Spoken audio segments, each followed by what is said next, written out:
સાંભળ્યું છે કે સરકાર મફત મોબાઈલ ફોન આપવા જઈ રહી છે. શું તે સાચું છે? આજના વિડીયોમાં ખેડૂત મિત્રો એવી વાત જણાવીશું કે જે સીધી આપણા ખીચાને સ્પર્શે છે. હવે તમે જ કહો કે જમાનો કેવો બદલાઈ ગયો છે.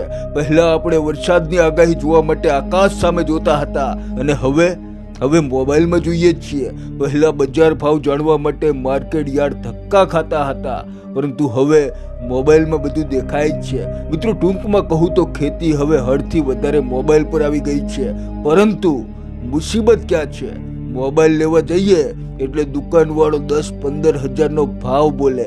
હવે એક સામાન્ય ખેડૂત મોંઘા બિયારણ લાવે, ખાતર લાવે કે પછી આવો મોંઘો ફોન લાવે. મનમાં એમ થાય છે કે કાશ સરકાર જેમ ખાતરમાં મદદ કરે છે એમ મોબાઈલ લેવામાં પણ મદદ કરતી હોય તો.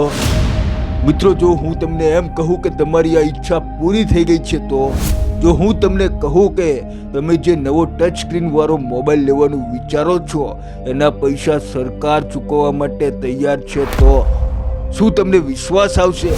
શું સાચે જ સરકાર રોકડા રૂપિયા આપશે? શું આ માટે કોઈ લાઈનમાં ઊભા રહેવું પડશે કે પછી આ પણ કોઈ માત્ર વાતો જ છે? આજના વિડીયોમાં આ જ સ્માર્ટફોન સહાય યોજનાનું ઓપરેશન કરવાનું છે. કોને મળશે, કેવી રીતે મળશે અને સૌથી મહત્વનું, કઈ એક ભૂલ કરશો તો એક પણ રૂપિયો નહીં મળે. બસ મોબાઈલ હાથમાં પકડીને રાખજો અને વિડીયોના અંત સુધી જોડાયેલા રહેજો. નમસ્કાર મિત્રો, હું છું જીગર અને આપ જોઈ રહ્યા છો ગુજરાતી મસ્તી ડિજિટલ. સરકારનો નિયમ સાંભળીને મિત્રો એમ થાય છે કે બસ હવે તો જલસા. કાલે જઈને દુકાનમાંથી સૌથી મોંઘો ફોન એટલે કે આઈફોન જેવો ફોન લઈ આવીએ. સરકાર તો બેઠી જ છે પૈસા ચૂકવવા માટે. શું મિત્રો તમને પણ આવો વિચાર આવ્યો છે? પણ મિત્રો જરા ઊભા રહો, અહીંયા જ ગાડી અટકાવજો, ઉતાવળા ના થતા. સરકાર છે ભાઈ, એમ સીધા પૈસા ના આપે. સફેદ કપડા અહીંયા એક મોટો લોચો છે જે તમારે જાણવો પડશે. તમને એમ હશે કે પહેલા પૈસા મળશે ને પછી ફોન લેવાનો. ના મિત્રો, અહીંયા ઉલટું છે. તમારે પહેલા તમારા ખીચામાંથી પૈસા કાઢીને ફોન લેવો પડશે. જી હા મિત્રો, પહેલો ખર્ચો તમારો. અને બીજી વાત, તમે 20 કે 25 હજારનો ફોન લેશો તો શું સરકાર પૂરા પૈસા આપશે? ના, સરકારનો નિયમ સાફ છે.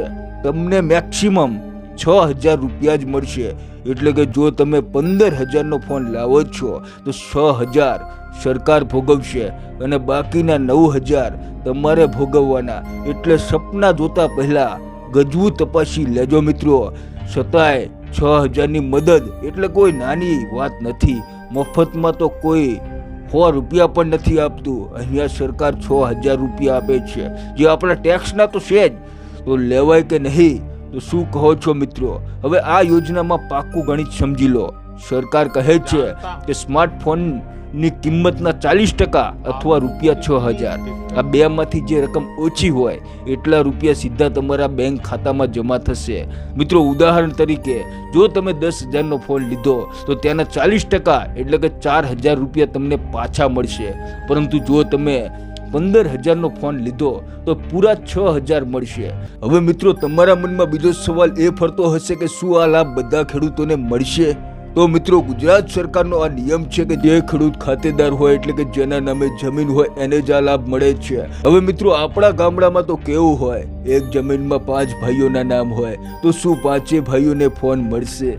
ના, સરકારના નિયમ મુજબ એક ખાતા દીઠ એટલે કે 8A મુજબ કોઈ પણ એક જ ખાતેદારને આ ફોનનો લાભ મળી શકશે. એટલે કે ઘરમાં નક્કી કરો કે નવો ફોન કોને લેવો છે. હવે સૌથી મહત્વની વાત કે જેના પર તમારા પૈસા મળવાનો આધાર છે. મિત્રો પ્રોસેસ શું છે? અહીંયા 90% લોકો ભૂલ કરે છે. મિત્રો ધ્યાનથી સાંભળજો. પહેલું સ્ટેપ, તમારે આઈ ખેડૂત પોર્ટલ પર જ્યારે આ યોજનાના ફોર્મ ભરાવાના ચાલુ થાય ત્યારે ઓનલાઈન અરજી કરવાની છે. અરજી કર્યા પછી તેની પ્રિન્ટ કાઢી લેવાની. મિત્રો બીજું સ્ટેપ કે તમારી અરજી મંજૂર થાય એટલે તમને જાણ કરવામાં આવશે. હવે તમારે બજારમાં જઈને સ્માર્ટફોન ખરીદવાનો. પરંતુ સાવધાન, અહીંયા તમારા કાચા બિલથી કામ નહીં ચાલે. મિત્રો દુકાનદારને કહેવાનું કે એમાં GST વાળું પાક્કું બિલ આપો ને ફોનની તમામ ડિટેલ લખી આપો. જો બિલ પાક્કું નહીં હોય તો રૂપિયો નહીં મળે. મિત્રો ત્રીજું સ્ટેપ કે ફોન લીધા પછી તમારે ગ્રામ સેવક અથવા ખેતીવાડી અધિકારી પાસે જઈને તમારા બિલ અને ફોનનું વેરિફિકેશન કરાવવાનું. અને મિત્રો છેલ્લે બધું બરાબર હશે તો થોડા જ દિવસોમાં તમારા બેંક ખાતામાં ટન કરતો મેસેજ આવશે અને રૂપિયા જમા થઈ જશે. તો ભાઈઓ વાત એમ છે કે અત્યારનો યુગ ડિજિટલ છે. સરકાર ઈચ્છે છે કે ખેડૂત મોબાઈલમાં બધું જ શીખે અને ખેતીમાં આગળ વધે. તો હવે રાહ કોની જુઓ છો? જો તમારી પાસે જૂનો ડબલા જેવો ફોન હોય, કીપેડ મોબાઈલ હોય અને નવો ફોન લેવાનું વિચારી રહ્યા હો તો આ યોજનાનો લાભ લેવાનું ચૂકતા નહીં. જો તમને આ માહિતી કામની લાગી હોય મિત્રો તો આ વિડીયો તમારા બીજા ખેડૂત મિત્રોના વોટ્સએપ ગ્રુપમાં અત્યારે જ શેર કરી દો. મિત્રો કોઈનું ભલું થશે તો તમને આશીર્વાદ મળશે. અને હા, આવી ખેડૂત લક્ષી અને ફાયદાની વાતો જાણવા માટે આપણી ચેનલ ગુજરાતી મસ્તી ડિજિટલને સબસ્ક્રાઇબ કરવાનું ભૂલતા નહીં. અને વિડીયો પસંદ આવ્યો હોય તો લાઈક કરવાનું ના ભૂલતા. ફરી મળીશું એક નવી યોજના અને નવી માહિતી સાથે. ત્યાં સુધી જય જવાન, જય કિસાન, જય હિન્દ.